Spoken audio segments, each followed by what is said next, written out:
Pope Benedict's fears of growing out of touch will only have endorsed the opinions of those who have long thought he already was. But faith in the title, if not always the man himself, has sustained. His visit to Britain in 2010 was proof if it was needed. Anyone watching on could have only concluded one thing: the Pope irrelevant? Nonsense. Remembering his visit here to Britain, when people were saying before he's a real stern man and very remote. In fact, he came over as a good shepherd, a real pastor concerned with people. 78 years old when elected after the death of John Paul II, Joseph Ratzinger became the oldest pope in 200 years. The German cardinal was known to few outside of the Catholic faith as the world waited and waited for the white smoke to rise above the Vatican, telling us of that appointment almost 8 years ago. By millions of Catholics the world over, he was immediately revered, as any pope is. But respect, well, that often eluded him, if only outside of the church, and never more than during the child abuse scandal. The Pope had to confront the Catholic religion's past and his own. These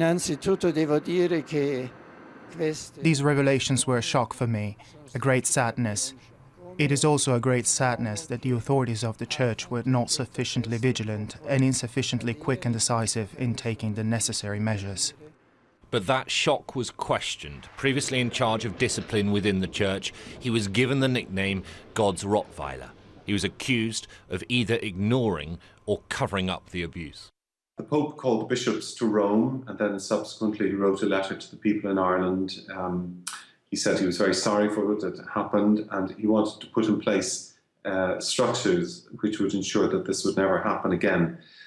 Unfortunately, it's going to happen within wider society, and it's a plague on humanity. But it is something which has definitely marked his papacy. Pope Benedict's time was shaped by a strong belief in traditional values and a sense of a world that is in moral decline. His opposition to contraception, homosexuality and female priests will have been the cause of much frustration to many. I'm sorry to say that he will be remembered for putting brakes on the reform movement initiated by the Second Vatican Council. He has been very, very cautious.